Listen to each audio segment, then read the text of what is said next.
Good morning, ladies and gentlemen. Welcome to Grass Valley Podcast. My name is Ryan. And I'm Nathaniel. And today we got an important and very special guest.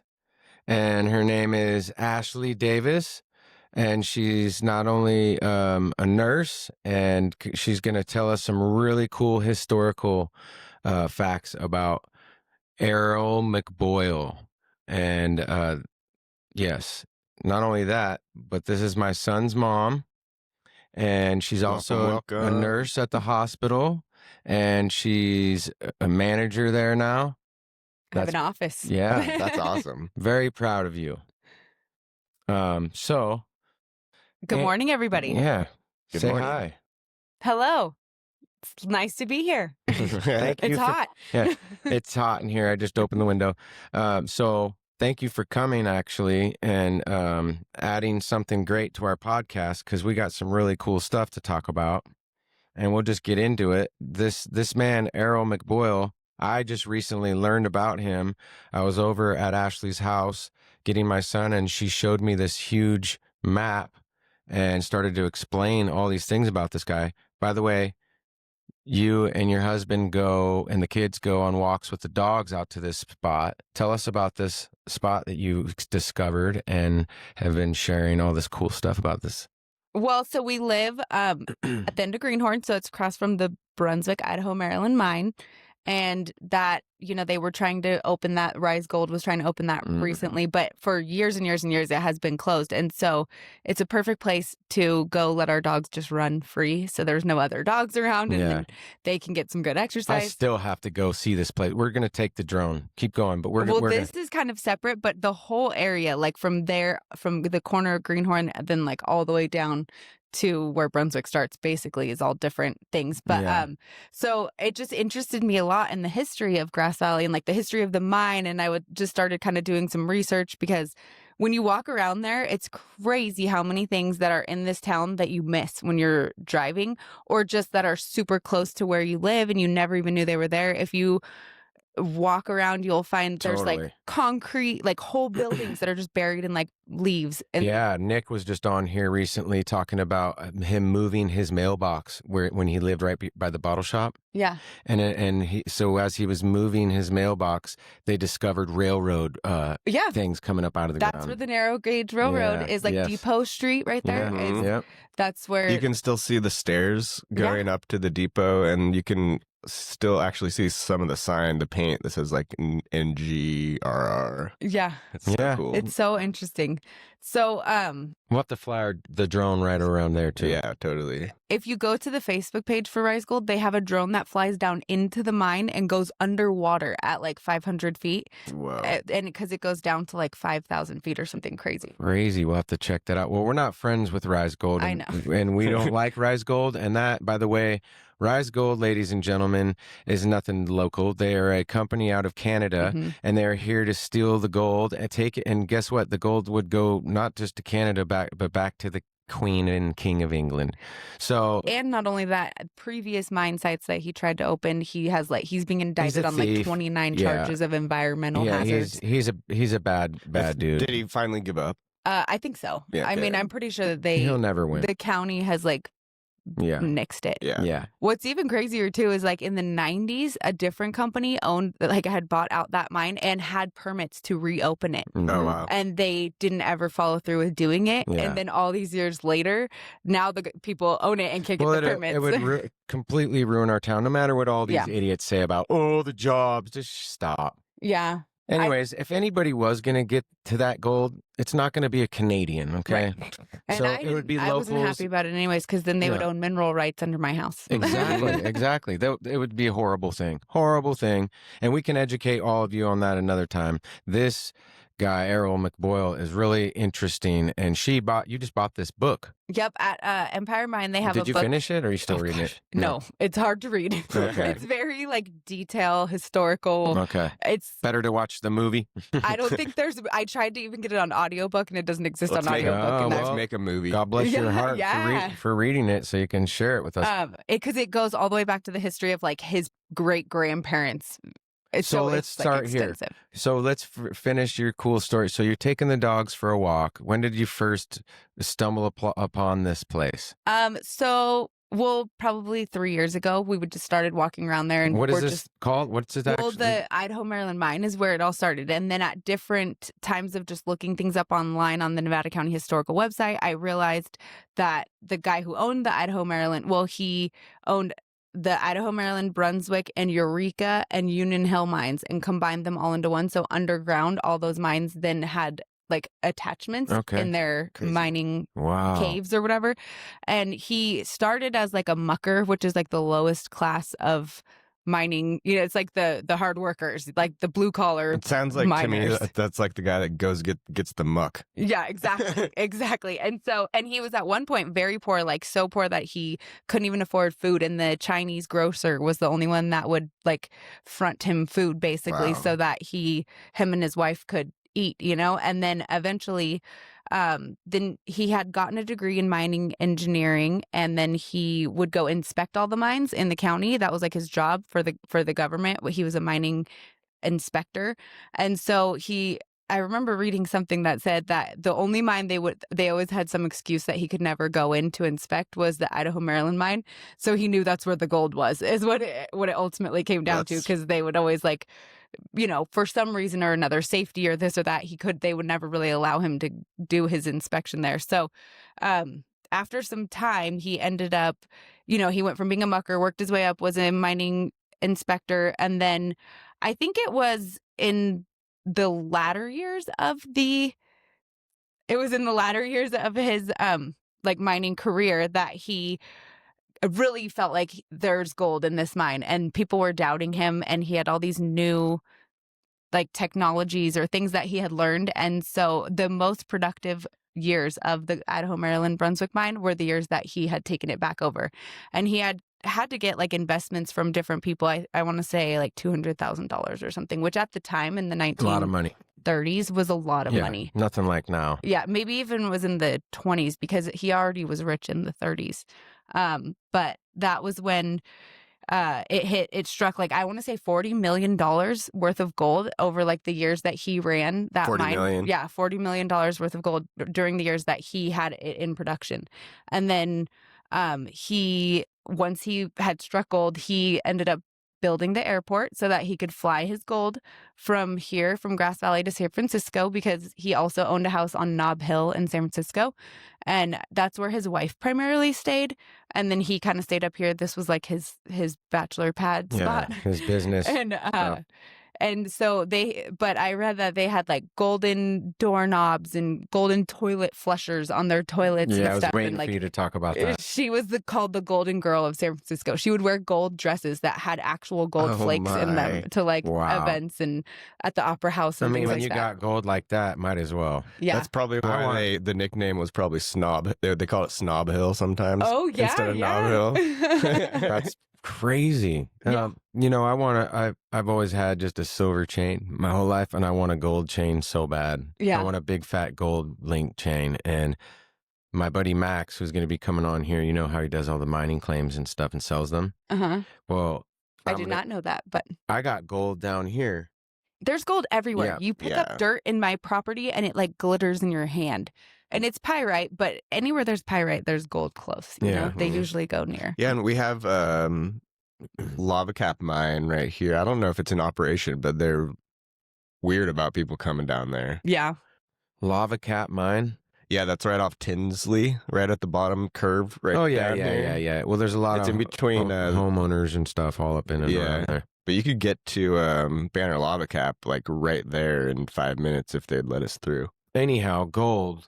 So so he lived up here, and that's like an old hand-drawn map of all of the mines in the area from like, oh wow, yeah, from like the 40s or something. So when he we'll put this up on our website. Yeah, when he flew his gold down there, and like you were telling me, when did it stop? When did he stop?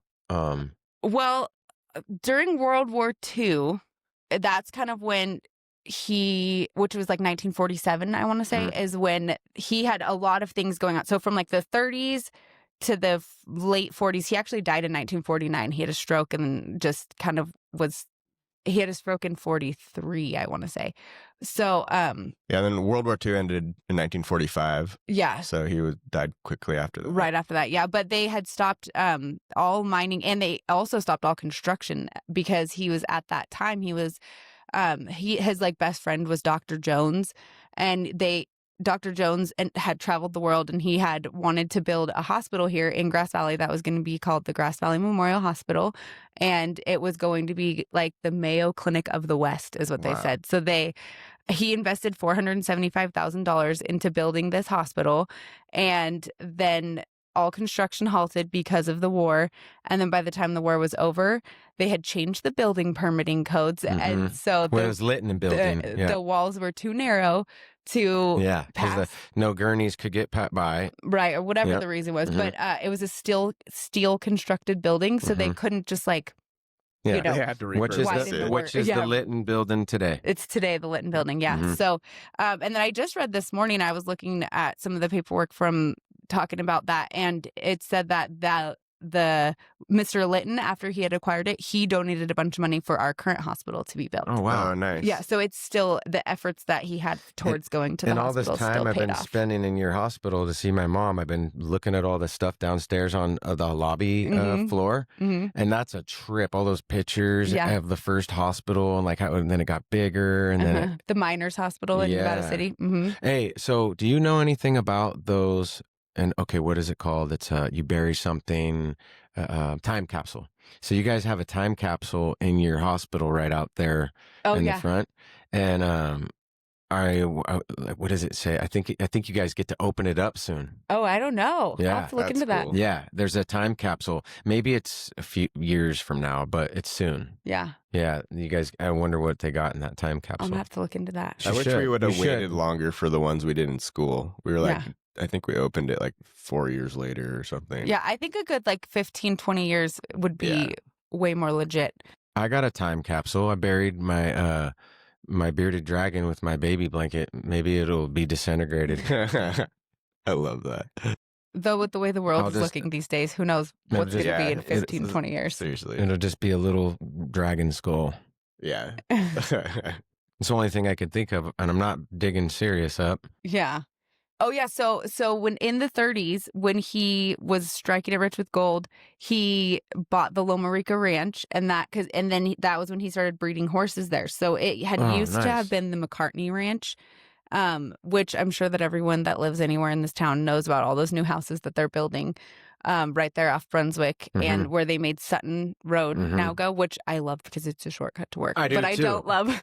I don't necessarily love all the construction. Oh, I drive it every single day. Well, I do. I'm getting amazing. better at remembering it and taking it. But it's like I love taking it from the hospital right there left to cut out instead of going down the hill and back through that. I was thinking about. I did a lot of grieving early on before they ever touched the dirt because I remember hearing that they were going to build houses like 15 years ago, and then I was just like so mad. But I know you drive through that beautiful little meadowy spot, and there's just greens, and then the sunset's always just perfect right there. Yeah, and it honestly, that's my everyday life. Like since I was a baby, like coming down the hill from home right into Brunswick. Oh, look at this. Yep. And now it's just going to be houses, and we're going to talk to the mayor about that because one of her big things is housing. And we got the mayor of Grass Valley coming on Friday. That's so awesome. I do think that housing is important, but I don't think that that's affordable housing. They're like $500,000 to $800,000 houses. That's for rich people, right? And so, but then when we do affordable housing, people get mad because they think they're all transient drug addicts, which some of them are. Right. But it's a tough situation. For sure. Work hard. Just work hard. Yeah. Yeah. This is true. Everyone's responsible for their choices and what they do with their lives. But sometimes, they need a little help to get there. Totally. Totally agree. 100%. I did some research I printed out an AI report that did some research for me. Those we're going to lay off a lot of that. What? I want more organic research done on people and on the topics, and we're going to do some great stuff here. The biggest one that they found, the biggest vein, is called the Dorsey vein. Yeah. So that's like why it's called Dorsey. Shit, that's way over there. Yeah, it's so far away. So far, it's like unbelievable how many miles underground all the mines connect to each other. Well, I'm sure that they've broken up and caved in. Yeah. And that's why there's a lot of sinkholes around our county. Mm-hmm. But that just leave it alone. That's like a dragon sleeping. And if you wake that dragon up. Oh, you want to hear something crazy? You don't want to wake that dragon up. When we first leave that gold alone. Bought our house, the pool one night, we were building the deck outside of Kyla's room, and so there was a pipe that had gone up to the ceiling to the roof because it used to have like a water heating thing on the roof. So Sean cut that for us to build the deck, and then the next day we came out and our pool was like 3/4 of the way empty. Like 15,000 gallons of water was gone, and there was not a drip of water, a puddle anywhere in our yard. Which makes you wonder what is below there. Where did it go? And it was because that pipe had still been plumbed into the filter system, and it just before was above the ground enough that it didn't flow the water out. But that means that literally it drained more than half of the pool, and it disappeared into the ground under our house. That's crazy. So I always am afraid that one day it's going to just fall in. I would move if I were you. That's good. Isn't that nuts? Yeah. If I ever get my way with money, I'm going to I'm going to build my house into the ground, into the hill right here. Like I'm going to build a house. I'm going to dig deep too. Like I'm going to get that guy on that builds those houses in town. I'm going to have a Hobbit underground house. ones? Yeah, he's super cool. He has like a YouTube I mean, video. it'll come above the ground too, but it'll be like my dad's, because my dad built his house into the ground like that. And in the wintertime, it stays warm in there. Yeah. And in the summertime, there's no it's better cool. insulation. Yeah, it's the best insulation on the earth. Mm-hmm. And then my house is super cold because all these windows and air. It's hot every time I come here. Well, whatever. That's because of that wood stove over there. Anyway, so this guy, keep going. I want to hear more.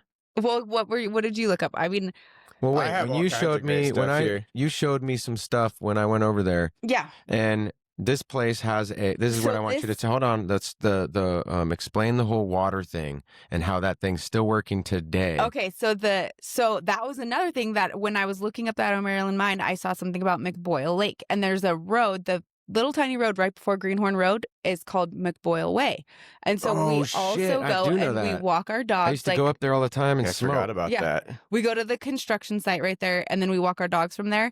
The only thing on MacBoyle Way is a house at the end, which was MacBoyle's house. It's a huge house. It was built in 1901, I want to say, and it just sold in 2022 maybe, or 2019 or something like that, for $1 million. Wow. And there's beautiful trees. He had tons of trees like brought in from all over the world, like all around the gazebo and the lake, and that his house, like the driveway is just lined with like these crazy cool trees. So you're basically trespassing then when you do your walks. It's a public road. No, I mean on the property. So before they bought the house in 2023, you mean? No. I just walking up the road. And then, I know you. If you keep walking, I know how she gets down. County maintained. Maybe cut like just a little bit to the left. Then there's a really cool, I'm assuming that it was for mining, because the water canals was like the biggest thing of getting water all over the place. There used to be an NID ditch there. There's still an NID ditch. Okay. Mm-hmm. And then, but if you walk up like to the end of the road where the house is the end of the road, but if you cut to the left, there's like a creek, and it has like a water gate and like a concrete, like what looks like a dam kind of, and then there's explain about how that thing works. If you cross over that, there's like a really old miner's cabin that still has like a jar of pickles outside, and it has like the old knob and tube electric wires. It's so trippy. It's really, really cool. It's still standing, and you can like go walk through it and stuff. I got to go check it out. Yeah. Because I used to live right there too. For a few years, I lived on Timber Lane, which is like the first road on the right on Greenhorn. Mm-hmm. Yeah. And I never knew that was right there. It's to the left. So it actually connects to Loma Rica. So it's like the old... I'll show you. I know where it is. Where the airport. If you walk across that little creek, then you come out on Loma Rica Road. Okay. Yeah, and you can keep going, and people walk a trail which keeps going down towards... Everything's like really close when you don't have to take the roads. Yeah. And it all goes down into the valley, like towards Brunswick. Yeah. And so right there off of Loma Rica, a little bit farther. So if you go up, where the Habitat for Humanity is? Mm-hmm. Across the street from that, and I love Habitat for Humanity. I've been there 1,000 times, but never knew that there's a lake. It's called MacBoyle Lake across the street from there. And it is still, that's part of what this initiative in like 1992 was, to keep that public so that people could go there, even though now the land is privately owned. And so there you can park on the side of the road or down at the end of Loma Rica where the trailheads are to like walk the Idaho, Maryland trails and stuff. If you park down there, you can walk up there, and then there's like a nice little lake, and it has a gazebo and a fountain that was built in the 1930s, and it was fashioned after the World Trades Fair fountain because he loved that fountain so much, and he was like at the World's Trade Fair. So he had the same guy that built that fountain come and do the architecture for his fountain. And one of the letters from this article that I found that was written by one of his workers is all about that. And it's so interesting because it literally is 100 years old almost, still works. It's not run off of power. It's run solely off of like gravity. The water. Yeah, I'm assuming. And so the lake is pretty big, not like a big lake, but it's bigger than a pond. It was a reservoir. And that's on the right side. And it had lights and speakers in it for that time, like in the 1930s, to have electricity and lights and speakers in a water feature is like huge. That's so cool. Yeah. And then the gazebo is across on the opposite side, and it was done by like an Italian stonemason who came and thank you. That was what juicy stuff I was wanting you to And Dr. Jones and Errol MacBoyle would sit in there and play poker, and they would talk about their plans to build the hospital. And so you can still cool. go there. You can walk around at the windows are all boarded up of the gazebo, but the bottom part of the gazebo, if you go in it, there's like a downstairs, and that was like the control tower panel for all the lights and the speakers in the fountain. And it's still, like, if you go there, it's still running water today, like 100 years later, without anyone paying for it. And it's beautiful. It really is. It's shocking. Yeah, you showed me the pictures of it. Yeah, it's really neat. We got to refurbish the gazebo. That'd be cool. Yeah. Get some money for that. As much as the whole construction thing with all those new houses is kind of a bummer, it is part of their plan to restore that whole area. But they're also going to put houses around that whole area. They're going to be like the lakeside houses or something. But I was even saying when I went there. So basically, no more procrastinating, 18. We're going to go over there with the drone and check that out quick style. Yeah. And you should just walk around there. We are. But I mean, I wouldn't think it's going to be that soon because this whole plan for like the development started in 2003. The weather is nice and it has to be done. Yeah. But they've been planning this whole development project. And then they have houses there and we won't get that good footage. Well, it took them from like 2020 or 2003 till now to put the first houses in. So I'm hoping that it's a few years before. Just like how my mom, I rushed to go see her last night. Yeah. That's why I don't, in my life now, just kind of like with the whole topic of like following your dreams or getting up off your ass and going and doing something. I just can't have any procrastination in me. Yeah. We don't have time to waste. No, there's no time to waste or sit around when things need to be getting done. So I'm going to get up there. I'm going to try to get up there as soon as possible. Yeah. People are Go ready today. to It's see a beautiful day. I know. I hope. Well, no, not today. He can't today. I can't either. I'm going to the studio in a Colfax. Oh, nice. Yeah. Do you want to talk about what happened during the Depression? Oh, so actually, I'll read a brief glimpse of one of the letters from one of the guys that worked for him, which, let's see. He said, during the Depression years of the early 30s, MacBoyle was building the barns of the Loma Rica Ranch. I was looking for work, stopped by, and was given a job which was to last a couple of months. When the barns were finished, me and my partner, Ted Barnfield, would likely stay and help build the fences and other things, so we stayed. MacBoyle and Dr. Jones were talking about building a hospital. Also, MacBoyle was putting anyone who was willing to work for low pay, doing anything from picking up rocks out of the fields to cutting brush, till jobs opened up in the mine, or till job openings in the mine occurred. So he basically, anyone who needed work, he would employ them during that time. And people always say that there was no such thing as a depression in Nevada County during the 30s, when everywhere else people were starving. Everyone here was like lavishing with work. And his mine was doing really well. It was the most profitable years of that mine. That's so crazy. Yeah. So just Nevada County was good. It was booming. Yeah. And he talks about how all of the work that he did, like with building those barns and building the the gazebo and all those things, how he used like the finest materials and the nicest like wood. And if you go there like today, it's almost 100 years old, and some parts of it are kind of falling down, but like a lot of it is still in really good shape, like considering that it was built so long. Amazing. Yeah. There was like 250 horse stables or something crazy. I feel like it was more popular for people to act like that back then, where like the rich guys would take care of their own town. Yeah. He even, another thing that it said in this article too was that it's rumored. You can't sleep at night and you can't be sitting there eating and all that when you know the whole town that like looks up to you or whatever is starving. You know what I mean? Yeah. You can't sleep at night. And he'd been there himself, being that the Chinese, grocer was the only one that would give him money, give him food for him and his wife. So he started out humble and he knew what to do. Yeah. But you're right, man. Back then, like the sheriff or like, the church. Oh, so he also, it's said but not confirmed that a lot of the cost of building the St. Patrick's Catholic Church that's in town, he funded a majority of that. Wow. Not confirmed, but that is rumored. So, I mean, it's probably true. He was Irish. He was most definitely Catholic. Oh, I'm sure of it. Yeah. MacBoyle? Come on now. Yeah. Did you bring that book? I didn't. I was hoping you brought it. I forgot it. This guy right here, like, shouts out to Errol MacBoyle. Was it called MacBoyle's Gold? Yeah. Now, what type of guy was Errol? Was he a prick?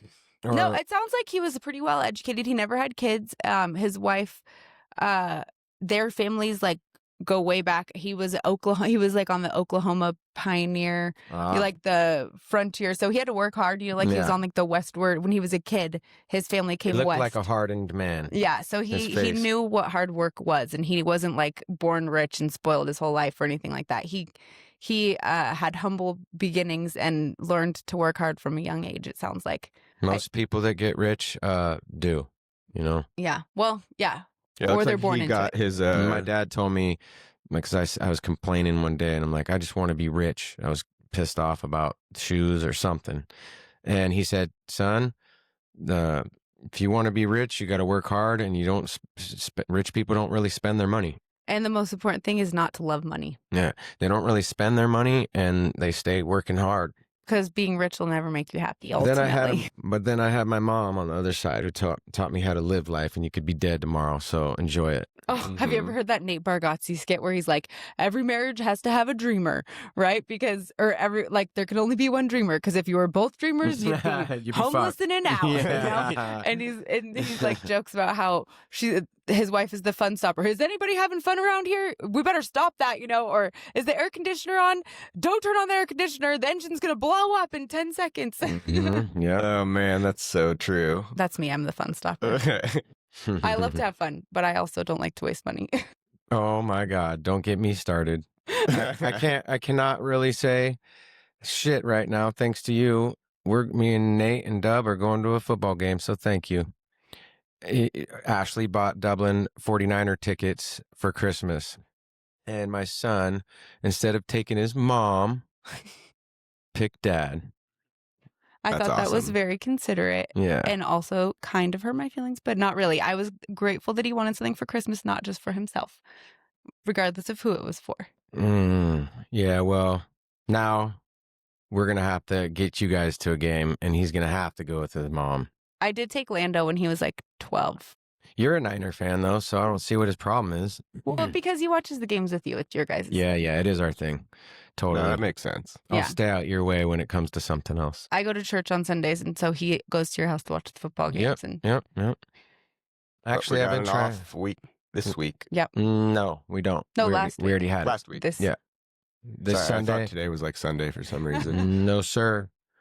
And we are going to go maybe do a little of the tailgate party. Check that out and rock around and hang out. Yeah. When I went years ago, it was the Vikings versus the Niners. And my dad's a Vikings fan and my mom's a Niners fan. So I made these really awesome signs that said, our house is divided, our hearts are united. And it was like half 49ers, half Vikings. And my dad was wearing like a helmet with dorky blonde braids, and like, I gave that to him. Did you? Awesome. I bought that for him in Minnesota. Me and Corey and Colin were out there doing some work and a long time ago. Yeah. And I had hella money on me, and I was just buying people everything. And then our flight got pushed over to Minnesota. Yeah. Well, it was a lot of fun. We even, I think, got on the jumbo cam because of those signs. Well, I saw those big horns and the thing, and I was like, I'm getting this for Dan. I don't want to buy him these Viking things right now, but I'm gonna do it anyway. I have to. I'm here. Yeah. Grandpa Dan's awesome. Shouts out to Grandpa Dan. My parents are the best. Yeah, your parents are the best. They're awesome. Great people. Yep, that's a fact. All right. Well, what else can we talk about? This Christmas town? is coming up, and I just found a little tidbit. The big vein that they found, he found it on Christmas Day. Really? Yeah. Which vein? Interesting. The Dorsey vein that had all the gold in it. Wow. And they hadn't, like Ashley was saying, the mine wasn't able to function very well before he rebought it from some other guy. And then the vein that, they finally found a bunch of gold, and it was on Christmas Day. That's crazy. That sucks. They were working on Christmas Day. Yeah. They didn't care about that. They'll have the next Christmas, they'll have a pile of gold. Yeah. What was I just going to say? That's happening to me, and I think my mom gave me dementia. Maybe you being around her too much, you're getting it. That's so frustrating. I ate it. Contagious dementia. We're talking about this is what it was. I remembered. I don't know if you've ever heard the old rumor about right before they closed the mines, and this is totally just like a rumor, like mine legend, whatever, but where the stoplight is on the corner of Greenhorn and Brunswick, the 4-way stop that's like the blinky light. There's like an old rumor that like right there underneath that stoplight is where they hit like a wall of gold that was so thick they couldn't even break through it. What? Yeah. So who knows? But I've heard of that a lot of times. Start digging. No, Right. I have dynamite on my mind. Yeah, that's a little easier than digging. Yeah, I think dynamite would be better. Yeah. Not me. That's scary. I don't want to blow up the ground. I'm already afraid that my house is going to fall in it. I want to do more gold panning just for fun. Yeah. Well, that I'm doing. Yeah. That's what I was getting to earlier is with the gold and all that with my buddy Max. I'm going to start doing that, and I'm going to start collecting my gold into a thing. I'm going to melt that sucker into a chain. Yeah, dude. It's hard. Like, I never realized how difficult it is even if you find gold ore, like to actually extract the gold. It's like you have to have an actual like stamp mill to make it happen. Yeah. It's impossible to like. And then doing it without mercury is even harder. Right. No. My Uncle Rick made jewelry and dealt with gold. But he didn't get it from the ground. Oh, no. That's what I mean. Like when you take gold from the ground, to extract that gold is like no easy task. Like you have to crush up all the rock. Not gold. Right. And so there's like mine tailings everywhere, all over the place in this town. You'll walk and there's just piles of rocks. And if you actually like take some time in the sun to look at them, there's gold in all of them. But it's just like the volume of gold in the rock isn't worth it. That's why Hanson Bros breaks it all up and crushes it. And so that's the only way to really get the gold. You have to crush it and then like do this whole process. And you can't really do that easily on any large scale without to make it be worth it. Yeah. Machinery and all that. In fact, when they built the Brunswick overpass, like where the Safeway is and everything now, there used to be our pool guy. He said that because he grew up here, that there used to be like a huge pile of rocks and he would like play on them when he was a kid. And they were mine tailings. And they ended up using those to build up the freeway on ramp, like where the freeway is. And so, but then it was later estimated that there's like $1.5 million worth of gold that were in those rocks that are now under the freeway.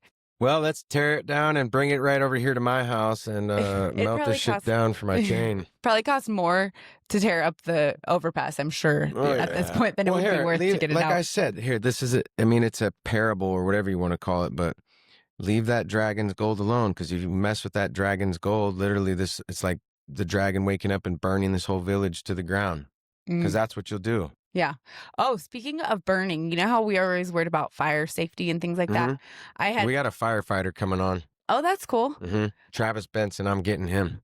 So when I was like doing research on the history of Grass Valley, I forgot to look for it this morning, but there's like a timeline somewhere, like a website that tells you like from the very first documented like settlers in Grass Valley, and then like who owned what, and then what was happening, and they would build this and this and this, and then every like 5 to 10 years, I'm not kidding you, it would be like, and then the whole town burned down. Yeah. And then it would be like, and then they rebuilt, and then it would be like 10 years later, 20 years later, and then the whole town burned down. Where? Grass Valley, Nevada County.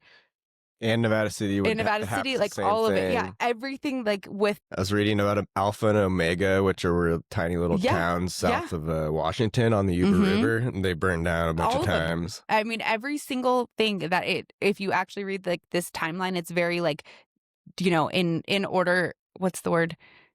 It starts at the chronological. It starts at the C. It's in chronological order from like the first settler up until like the, you know, year 2000 or something. And it's like all the history that was documented of Grass Valley. And literally every 10 years, it's like, and then there was a fire and then everything burned down and then they rebuilt it. And it's like, wow, if it was only that easy. And then that's why a lot of the buildings that ended up surviving in Nevada City and Grass Valley are all stone. Yep. This is very true. Wow. Yeah. But that was very common across all like of the Old West towns because they were all made of timber boxes and no fire safety and a bunch of drunk miners. Yeah. And dynamite. That dynamite we were just talking about. Yeah. They used to send like little guys down the hill on ropes. Why'd you look at me when you said that? Well, I'm trying to be, what is the word, politically correct or whatever? Like, okay, so they had a lot of Chinese guys in the mining days, and it was horrible. So it's kind of like not something good to talk about, but they would send them down on a rope, and those asshole miners would be up there laughing and giggling, and they'd send them down there with dynamite, and they'd do the job, but they didn't come back up, of course. Did you hear there was like a Chinatown in Nevada County? Yeah, and it was where Scotts Flat Lake and they is have now. China Dam and all that. That was built. Yeah, I've always been looking for more information on China Dam. So we're gonna actually get into that when we get into Donner, the Donner Party, and when we I'd love to talk about the Donner Party. I've got a cool something for that, and so Sean he's painted a lot of the buildings downtown, you know, like the Owl Building, and there's a ballroom like that. I don't know what that building is called that the Owl Restaurant is in, but like above that, there's on the second story, there's like a big ballroom that can't be used anymore because it doesn't have like fire safety escape areas or whatever. But it was an old gymnastics thing too a while back. Yeah, so he said that like along one of the walls in there, which this is really sad and kind of trippy though, but there's like big, huge doors that open along the whole wall. And then there's like a trough.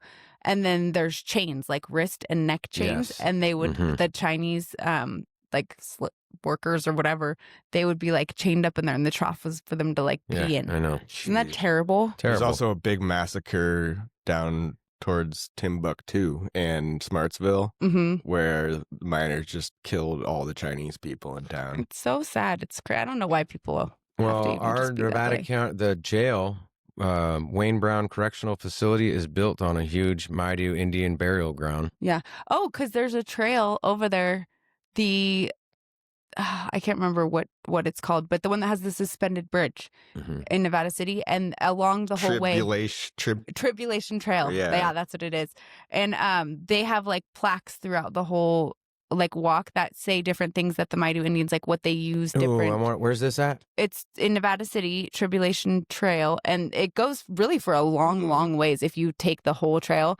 But they have plaques that show different plants, and like then it tells you like what the Indians use them for. So like the things that we consider like weeds today, you know, they have like so many purposes throughout their lifespan of that plant, where when it dries up, they would make brooms out of the leaves, and then like all these different kinds of things. That's what we should all start to get back into. Totally. Absolutely. We all need to learn how to have respect for Mother Nature before Mother Nature does something back. Yeah. Just like that Moana movie, man. It's no joke. Seriously. And just the natural healing benefits of like everything around us, like dandelions. We're like, that's a weed, but it is the most like anti-inflammatory. Like if you're getting sick. Or just how about honey? Just all of it. Yeah. Everything that's God put it here for a reason. Or whole milk, like not the pasteurized crap. Yeah.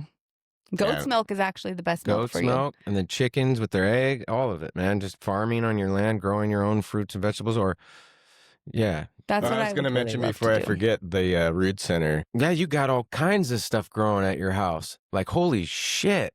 Different types of seedless grapes and regular grapes and berries grapes.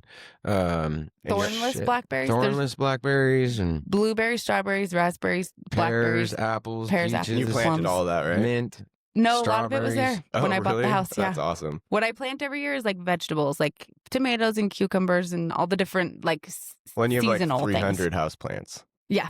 which is awesome. Yep, that's oxygen. I don't have any. Is that why I can't breathe in here? Sadie took them all.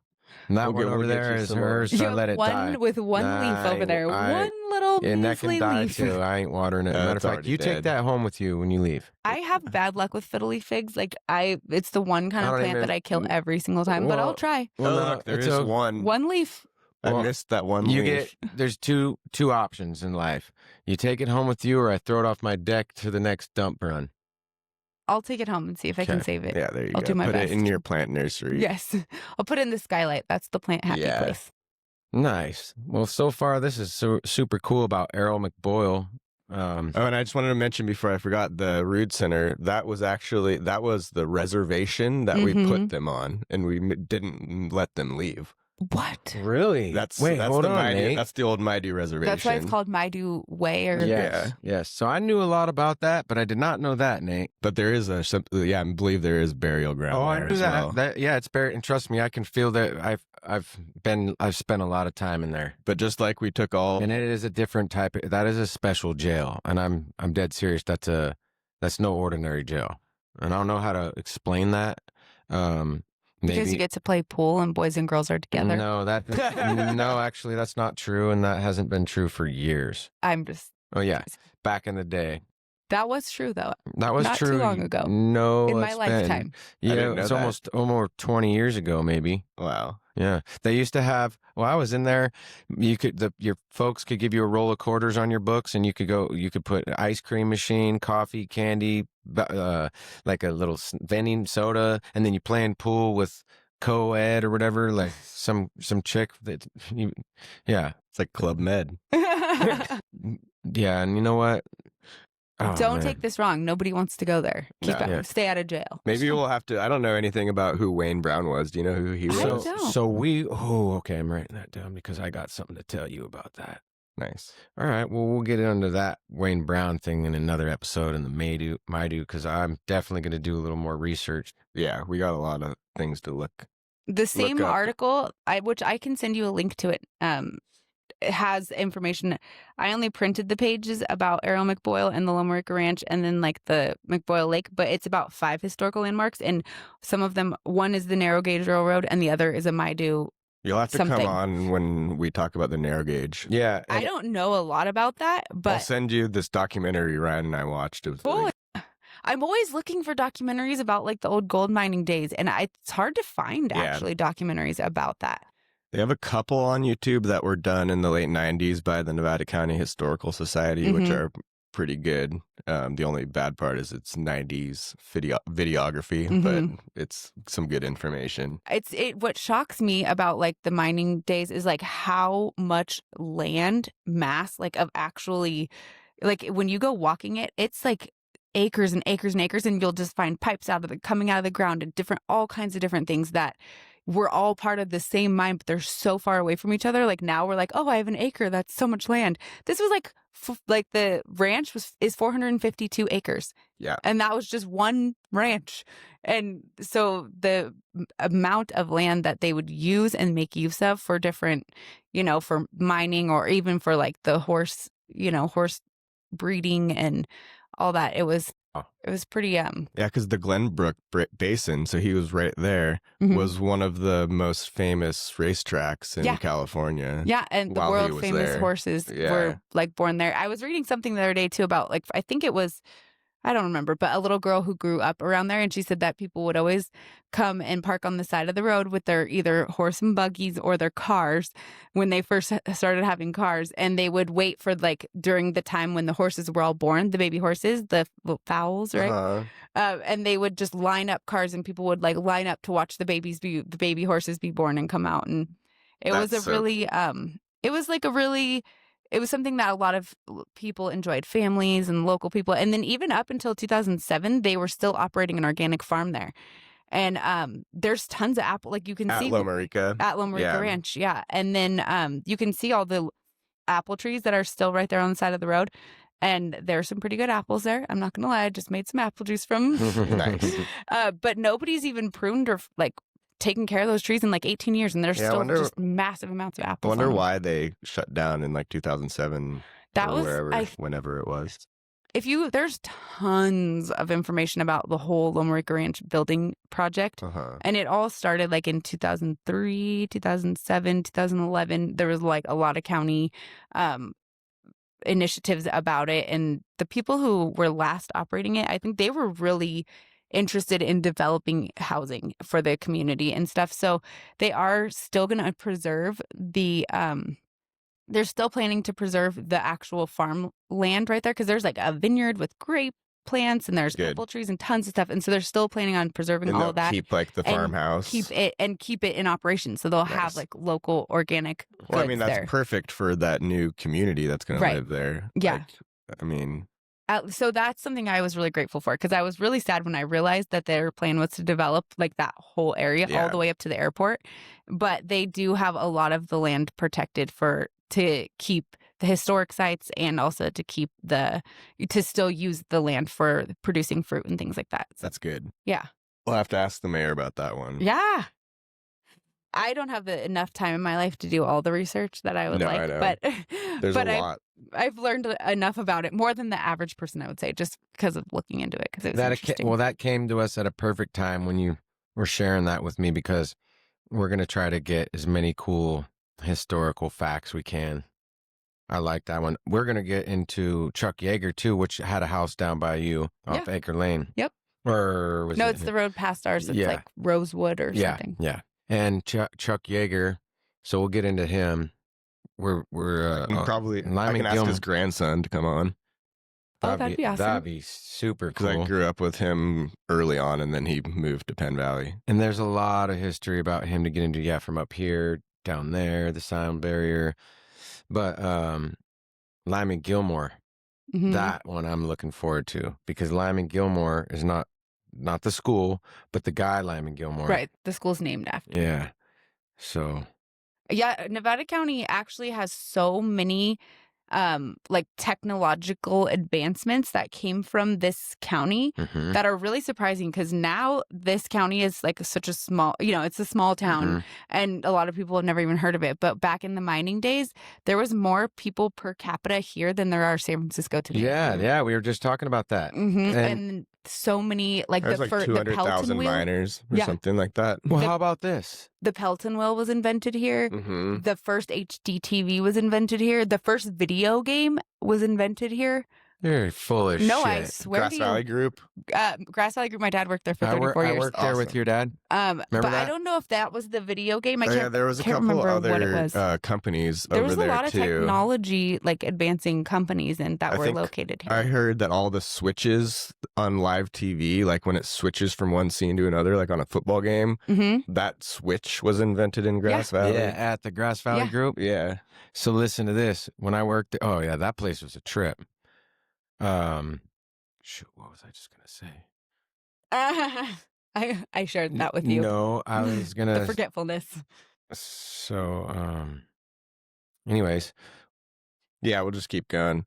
no, it's on the. It's on the I'm tip- saying it's you on can the keep tip of your going, but I'm tongue. gonna keep thinking about what I was gonna No, say. we could talk for hours about Errol MacBoyle. No, There's what just were we like, just last talking about? Not Errol MacBoyle, not Lyman Gilmore.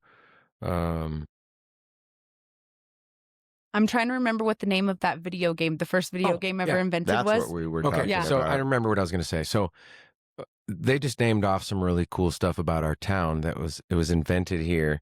Well, they had gold first, and then they had all these things, and then let's not forget that there was way over 200 something growers. This weed that's been grown in Nevada City, North San Juan, Grass Valley, Nevada County has been supplying weed to this whole world for right after the gold mine days, right? Like Mhm. what, 60s? Or I don't remember when it was, most of the growers started, but yeah.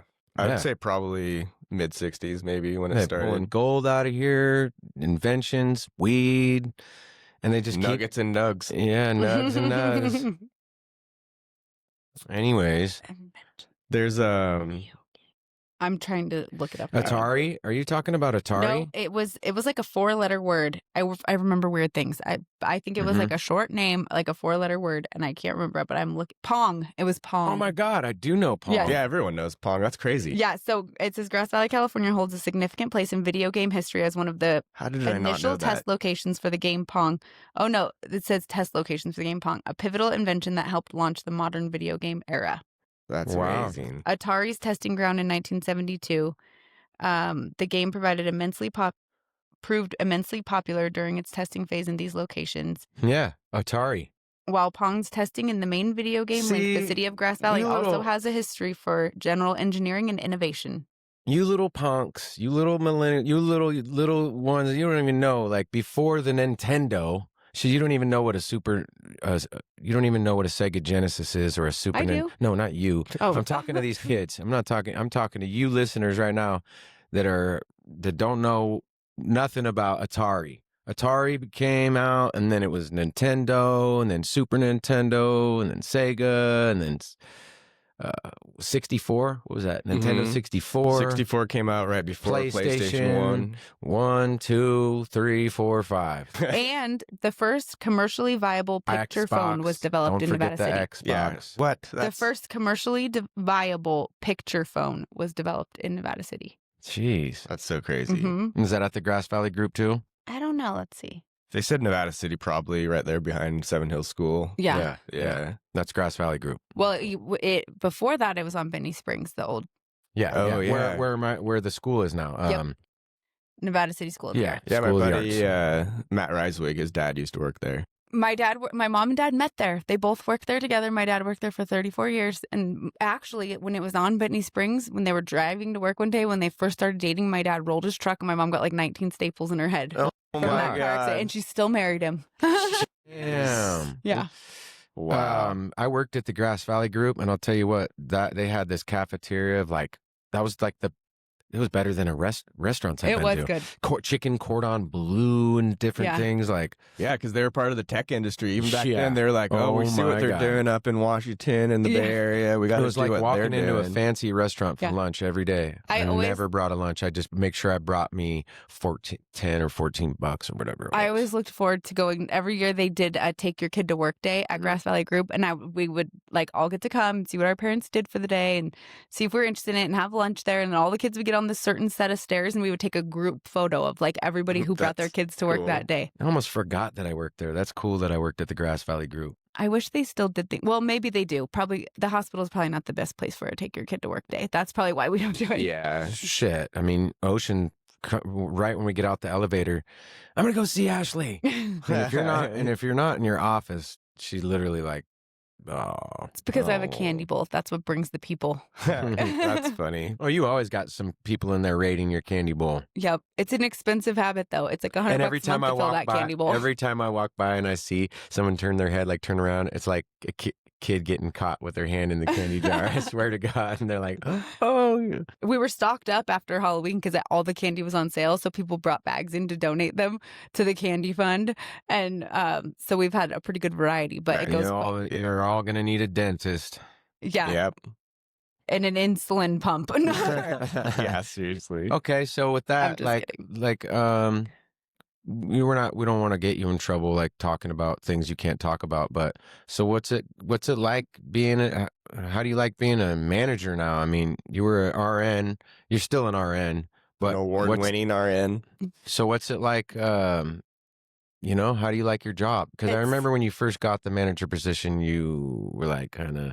It's hard. It's really, really hard. I'm not going to lie. But you do good at it. I love patient care. I love being a nurse is a very rewarding job because as long as you're doing it for the right reasons and you connect with your patients and, I would braid all my patients' hair. Like I would always, my kind of MO was like, I'd put a shampoo cap on everyone and be like, it's spa day here at Sierra Nevada Resort.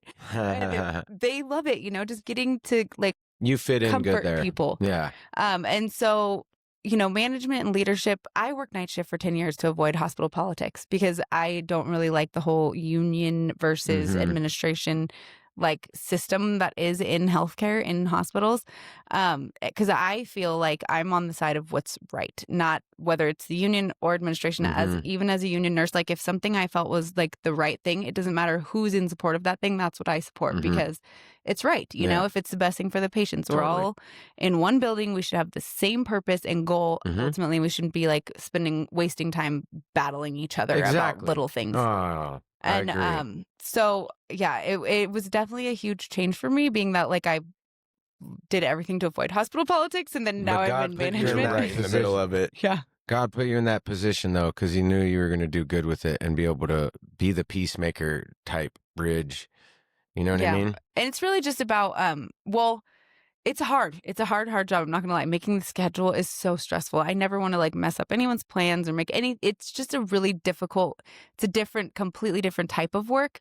And so it feels less rewarding in some ways because I don't get like every day those personal connections with patients. But at the same time, I think ultimately I'll have a much greater scope of influence on making sure that patients in our community get good care because I was born there. My grandma died there. My kids were born there, I was born there. Yeah. Like a lot of people that we know, this is our home and this is our community. And every single day I work, I know somebody that's a patient in those beds. I will say I'm impressed, just like I'm impressed with probation in the courts these days. I'm impressed with that hospital these days. I am, because I was not like that a while back. It was getting pretty bad. And a lot of people, everyone's quick to talk about a bad experience anywhere. A restaurant, depends on the day. Who's the chef? Who's your server? That's going to make or break your experience. And so, no, it's been upgrading there. A lot of good improvement. Yeah, and just having people that have their heart in their job and are doing it for the right reasons, and then also having good leadership. Like I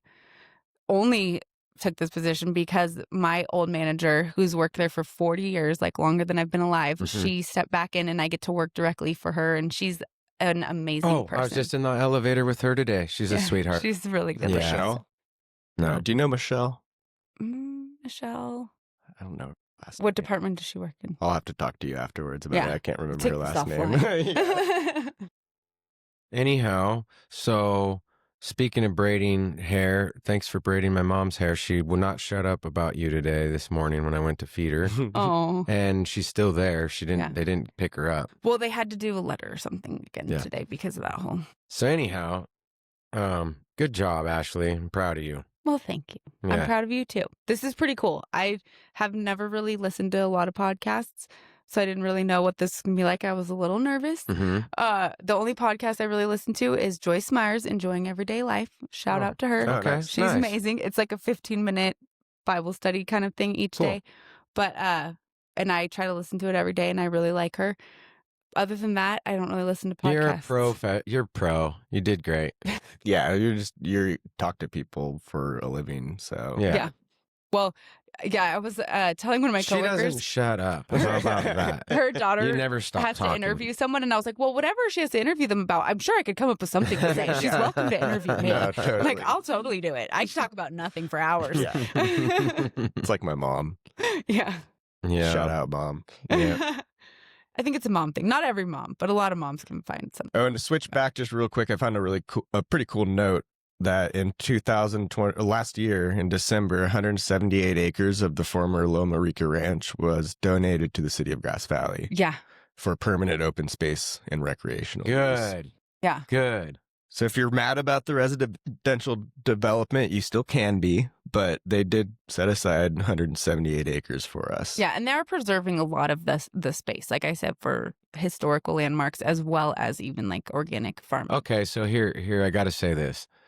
Our town, Grass Valley, Nevada City, for the first time in a long time, I took my head out of my ass and I was like, this podcast has been cheering me up and just kind of having something to do and being good, behaving, people telling me I'm proud of you and stuff like that. I felt good. And I've always, me, I've always been kind of like a bah humbug when it comes to like Cornish Christmas or Victorian Christmas. but it was amazing. And I took Ocean, and I'm talking our little strip, that little strip in Grass Valley. It's beautiful. It's turned into such a nice little I'm glad they and I'm shut it so down. glad. Yeah, now you can walk through. That was a genius move, whoever did that. And it's just beautiful how it's set up. And same with Nevada City. You go to Victorian Christmas, and it's like magical. Mm-hmm. It's a friend of mine got a little Airbnb right next towards the church, and that place was like Santa's little toy gift shop or toy shop, or Yeah. the Yeah, it elves' was little so toy. cool. You know, So cute. everything looks so cool. And I mean, yeah, and then they switch it up for Halloween and everything. Who would Our have thought town- that our it would town- be even better than when we were kids? Yeah, I no, know. It's well, crazy. Well, no, I just want to say I'm impressed with our town, and I love it. And it was really cool walking through Cornish Christian. It was set up. Yeah. It was set up. I mean, there were so many people dressed up, and it was never like that before. We have a lot of more people in our town. But yeah, welcome to Grass Valley. Yeah. We're what makes it, I guess, cool like that. I think Yeah. it was even in a magazine in the last few years for being like one of the best like historic downtown areas that Mhm. set up for And Christmas people always and get holidays. mad Yeah. when they see those articles, but it's just like, just love it. Just love Appreciate it, it's- yeah. Well, I'm one of Take them. I pride. used to.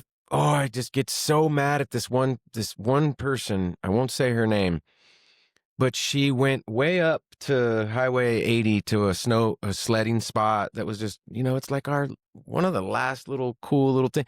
And then they go and post. It's like, enjoy it with your kid that you just found out this cool spot.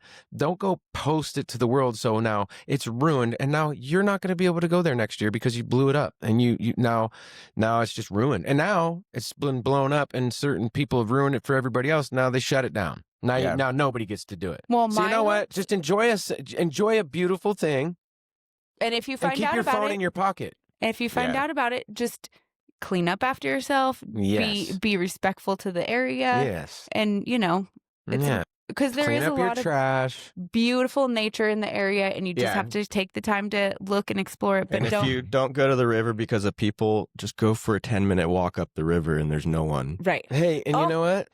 There's even a waterfall right by my house by that NID ditch that I found that's like so gorgeous, and it's like we got to go there. you should walk there. It's like between that, it's along the NID ditch, but if you kind of go off to the right a little bit, I'm a trail hiker. People don't like to walk Did with me you because I guys will be like see? I'll off do in it. the bushes forever away, and they're Listen. like, "Dude, I ruined my shoes," and I'm like, "Well, you should have wore boots." Yeah. Did you guys see the people that had to get life flighted or helicoptered out of there, and they were like literally super close to the trail? No. No.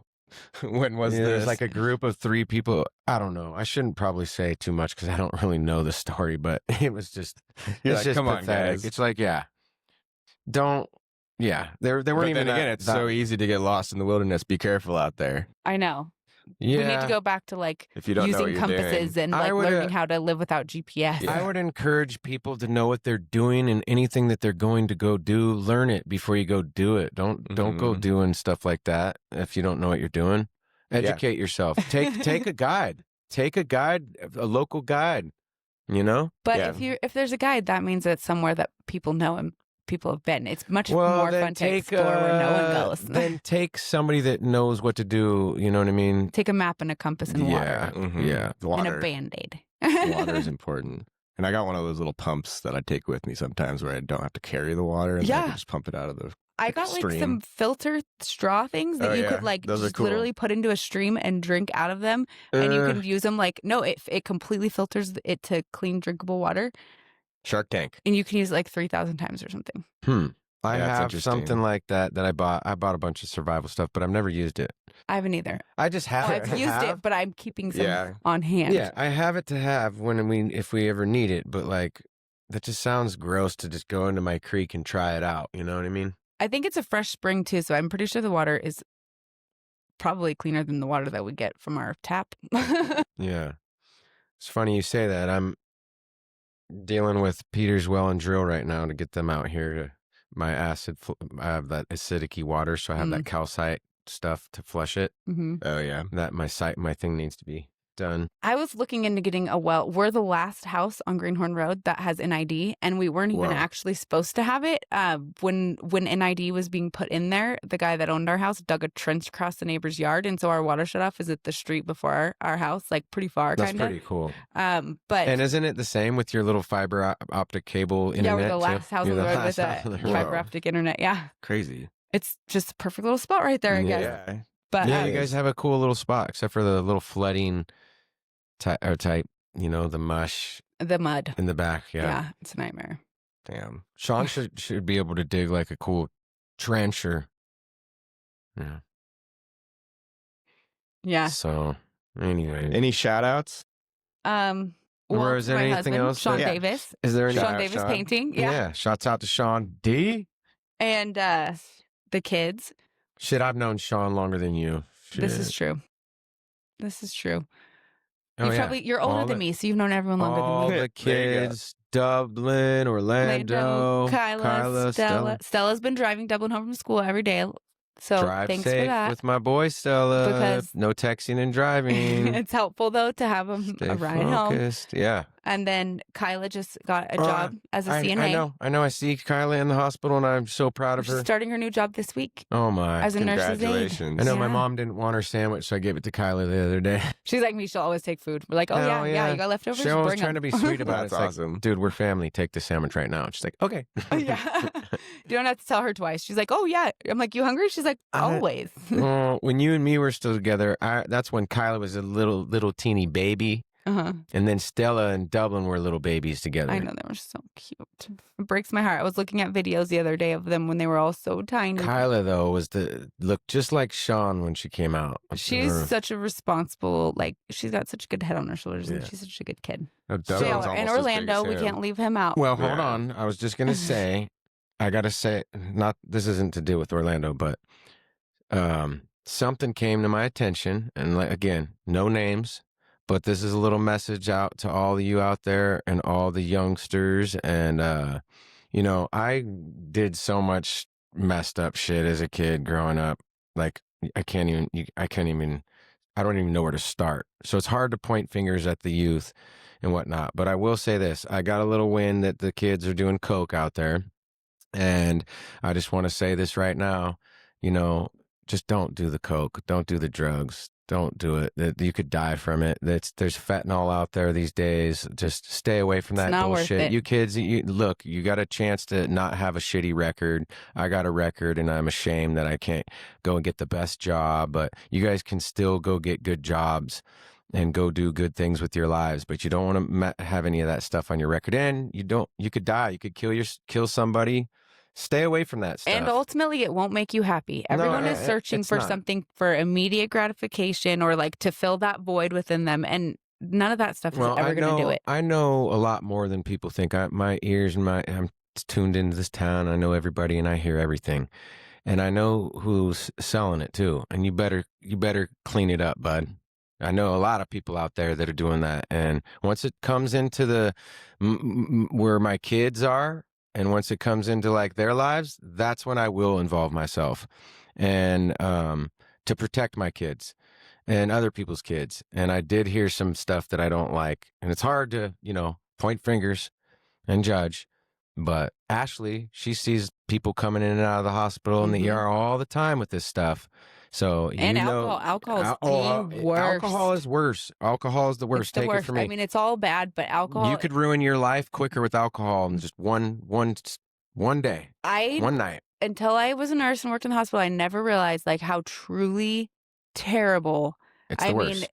There's 26-year-olds, 27-year-olds, 30-year-olds that die from liver failure. And it's not that shocking. Yeah. It happens. And I mean, I would say 1/3 of our patients every single day are there for alcohol withdrawal or liver failure. It's crazy. And then the fact that alcohol is just so acceptable and accepted and sold everywhere. And pushed and promoted. And it's I'm an alcoholic, and I take it from me. It's hard. Especially like you just said, it's just everywhere, and you go anywhere, and someone could you want a beer here, or you want, it's like The alcohol and the drugs, you guys, if you could do yourself a favor and just stay away from that drugs and alcohol, and you're just going to live a happier, healthier life. No trouble, no court, no fines, no DUIs, no deaths. So Paul Harvey, back in 1965, he was a radio host. Dude, he would always hit like a famous like sign off, you know, like Paul Harvey or whatever. But he did like a kind of, they call it a prophetic thing of, and it says like, if I were the devil, and it is so crazy because everything that has happened, so many things, and this was in 1965, and it was like a straight up prediction of the future, like to a degree that is unbelievable. But he says it's something a lot there, it's pretty long, but a lot of things about just like the world, but about alcohol. I'd sell alcohol to ladies and gentlemen of distinction. I'd tranquilize the rest with pills. If I were the devil, I'd had families at war with themselves, churches at war with themselves, and nations at war with themselves until each in its turn was consumed. And the promises of higher rates, I'd have mesmerizing media fanning the flames. I would encourage schools to refine young intellects, but neglect to discipline emotions. Just let those run wild. Until before you know it, you'd have drug-sniffing dogs and metal detectors at every schoolhouse door. Whoa. Isn't that crazy? Shit. Oh, well, we're going to shut you down. You know who you are out there supplying all that fentanyl and trying to push it into our country. We're going to shut down a lot of stuff, and we're going to go through some changes, folks, but we have to. We've got to shut down these cartels and the people that are making that stuff back in China or Japan or wherever it's coming from. Kids beating people up randomly in Brunswick. Yeah. Let's chime in on this because I just got some serious. Hold on. About that last night. I'm going to be very careful right now. Matter of fact, I have the notes for it right here. All right. Now, I won't say no one's name, but I had a conversation with somebody about this last night who actually dug really deep into this. Now, there's some really horrible, uncomfortable stuff about this, but this hate crime that happened in our town, it's horrible. It's horrible. It's not acceptable. 100% bad, bad, bad. Now, there's more to it, though. They are, as horrible it is, they're definitely twisting some stuff. And from them talking about this Brunswick gang and this and that, but there's more to it. And it, just like what was the guy's name when the police officer stood on his, oh my God, George Floyd. Thank you. So it's nothing like that, but there's reasons for why these boys supposedly did what they did. I never actually heard what happened, but I don't know. I do not know all of it, but I got more info last night that there was a horrible reason for why these boys, I guess, went after that guy. Not necessarily a racist thing. There's two sides to every story, is what I truly believe. And until you've heard them both, you can't make any judgment. Exactly. Yeah. That's all I'm saying. I'm not on any side of this, although I am on the side that this is not acceptable or welcome in our town. Racism, hate, all that crap, get it out of here. And what about that murder at Condon Park just recently? Yeah, and we're not okay with that. FBI came to investigate. Mm-hmm. I never have heard follow-up on that, but that was pretty well, crazy. You know, what about me and someone are going to be talking about pretty soon here about something we can't actually talk about yet because it's still all these years later in an FBI investigation. You know what I'm talking about? I think so. Yeah, and we both know him. Well, they're still investigating. Yeah, I'm intrigued. I'll have to figure this out offline. We'll talk. Yes. When he was murdered, yeah. So that's still an investigation going on. So look, they let the law do their job. Yeah. But at the same time, we have to do our job too, and we have to hold things accountable. Or you got to call the law, and then if something's not right, you got to you got to speak out. You do. And we got to do the right thing. Positivity. Speak Promoting life. positivity, be love, positive, and all that. You know? Good. Yep.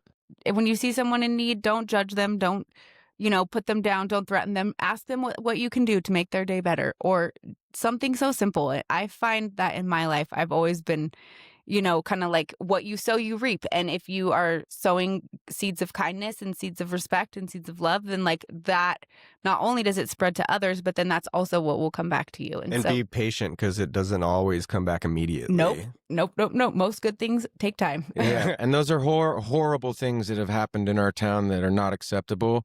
But also, you can't smut people. You can't make up lies. You got to get all the details and facts right, and you can't just post something on the internet. Oh, the gang that's terrorizing the streets. There's no matter of fact. I know everybody in this town, so I'm trying to tell you guys that I got a little detail that they, there's reasons why. And we got to stay out of that. This is the best thing to do. Before you say anything to anyone about anything, ask yourself, is it true? Do I know for sure it's the truth? Is it kind? And is it necessary? Yeah. Who's it going to benefit? And if it isn't, and if you can't answer every one of those questions, then don't say it. And for example, just stay the hell out of it and let the cops do their job and sort it out.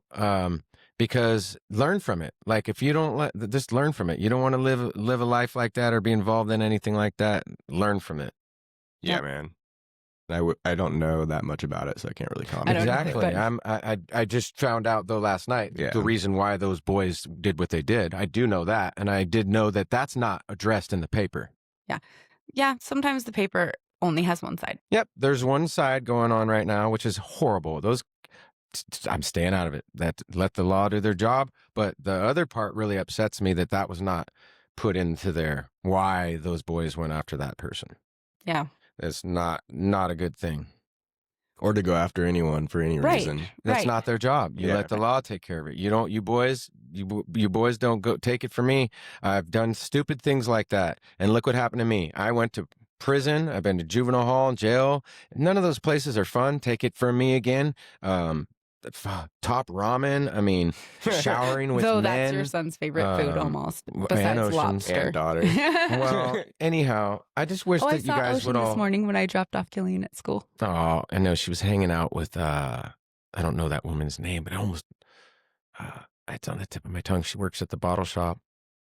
Anyhow, she's a nice lady, but Ocean is taking a kind liking to her and goes and hugs her. And she was talking to my daughter, like whispering to her, and I didn't like that part, but you know what I mean? Like, okay, Ocean, get over here. Maybe she was like, hey, your dad's cute. She's not a stranger. She's I know her. She's a sweet lady. I just forgot her name. I feel bad. I forgot her name. I think I know who you're talking about. You think you know everything I'm talking about. While we got her here, what was the because I thought you thought it was Dee Dee. You're the nurse Dee Dee. Mm-hmm. She's a sweetheart. Sweetheart. He thought he knows somebody. Your cousin. She's doing Who's the your cousin? room project with me. My cousin's cousin and also her mom work at Sierra Nevada. Well, you thought What you knew department? who that was. I don't know, and it wasn't. But do you know what's her name? Julia, and her mom's That's name right, is Julia. Michelle. Okay. It's so important to know what department, because there's probably There's so multiple many. Julias and multiple Michelles. So to pinpoint where, if I know them, I would need to probably know what I got department. shouts out to all you nurses and all you doctors. Thank you for all the things you do and all the time you studied. And I remember watching you study like over and over and over just to learn these things, just so you could become a nurse, that you could take care of people. Mm-hmm. So thank you for everything you do, Nurse Ashley, and all you nurses in there. There's maybe one nurse in there I don't like. It's her energy. I don't like her poo butt ass energy. But there's got to be one everywhere. Yeah, and you know what? She might be a real sweetheart. It's that Maybe she was having a bad day. Or not even that. I've done this a lot to where, see me, a lot of people think, what's wrong? What's wrong? What do you mean? I just have that face. Sometimes I have a serious look on my face and people go, why are you so mad? Or what's wrong? And I hate that because it's like, what are you talking about? You don't get to tell me I'm mad. I'm not mad. I don't feel mad. I'm good. I'm actually excited about this matter right now. Oh, well, you look like you're mad. So people can come off like that, but really I've done it so many times where I'm in my head like, fuck that bitch, that jerk or whatever. But then I come back around. Sorry. And then I come back around. And they just talk slower and they're a real sweet person, you know? Yeah. You got to give people a chance. And even the stubborn assholes out there, you gotta like trick them. Like my dad, When And they're what mad, you you got to say trick and them. what you think is really ultimately will determine the outcome of your life. Yeah, and not trick them, but those stubborn, hard-headed ones, you got to be like, "Hey, man, that's a badass shirt right there. Where did you get that? Did you go to that concert or something?" You got to take My them out of their favorite head. patients are the grumpy ones that nobody wants more than once because I'm like, oh, by the morning they'll crack a smile, I promise. Oh my And then God, it's a dude. Well, for mission. example, my dad won't fucking talk to me or call in or anybody, but he'll talk to Nurse Ashley. He loves me. We're Capricorns. We're bros. That pisses me off. It's like, oh, so you won't go to the damn doctor, but you'll call Ashley. That's whatever. Well, I'm no doctor, but I will do my best to give advice if I can, if it's something that I have. He's such a stubborn, He is. big old baby. I love you, Dad. Love you, Papa Don. He tried telling me something about. You should have him as a guest. He is so smart and knowledgeable. Hey, I'm both of you, all of you. I'm working on. I know what I'm doing up in here, and I want him. I wanted to get my mom, but now they're transferring her. Me and Nate, we're gonna go bring this podcast to her. Oh, I don't think it will go too well. I don't think so. So anyhow, but getting my dad on, I was interrupted, and I was going somewhere with it before you said that. Oh yeah. No, God, I hate it. Well, he's really smart. He knows a lot. Every time I talk to him, I learn something about like electricity or energy or batteries or he's HVAC more or smart than anyone else. all the things he did in the military and stuff. Yeah, he's very, very smart, but We'll have him on. he's a step. Yeah, I'm on it, brother. I'm telling you, it ain't about we'll have I'll him ask on. him. No, this is gonna be something that I'll have to figure out. None of you. I know he's pretty stubborn. None. Yeah, you can say that all you want, but none of you know how stubborn my dad is. Yeah, you do actually. I was gonna say I probably know, at least to some degree. Well, okay, so what time is it? shouts out to all the nurses and doctors there, and then your parents. Shouts out to Dan and And the Kathy kids. and the kids, and My husband. and Sean and Orlando, Dublin, Kyla, Stella. Oh, and your Tammy. Mm-hmm. And what's the other lady's name? Tina.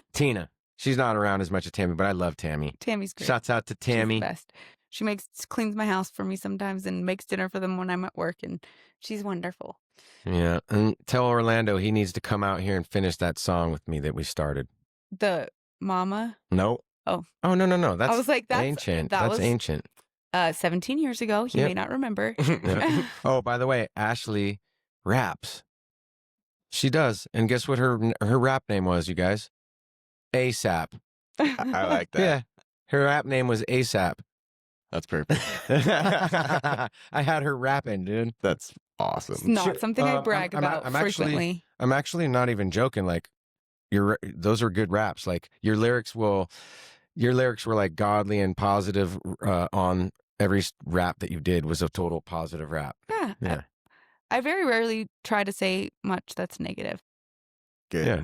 Well, I could pull those old things back up and take my verse off of them and make the song for you, so you have a little song. That's okay. Because I don't like my old stuff. I'm embarrassed of it, or even if somebody likes it, it's just trash to me. Yeah. I'm starting fresh. I did when I was like in high school. I had like a dream of being a rapper once, and so I did get to say that I fulfilled that dream. I've got some songs, put down some tracks. That's awesome. In the slap kitchen. More than I can say. I got them all right in the slap kitchen right now. That's awesome. Well, and Brandy, that song you did with Brandy, that's actually a really good one. Mm-hmm. That's because we just did it. I'm working on a rest in peace episode for all the people that have died. Mm-hmm. Sean West being one of them, who we were really close to. That song makes me cry every time Brandy spits her part. Oh my God, it's beautiful too. She just spills out her voice and I start crying. Like, oh, what did she say? Dude? We got to play that. We got to play that for people one day. I think I have it on my phone. Oh my God, if you do. It's so hard for me to find anything on my phone, but I think because there's so many things that pile up and you have them downloaded here and there and everywhere. Oh, it was in my drive. I remember. You do have it? My Google Drive. Just her part though. Yeah.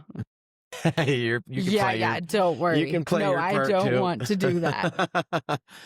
Don't play my part or your phone will go out the window. Let's see. Track.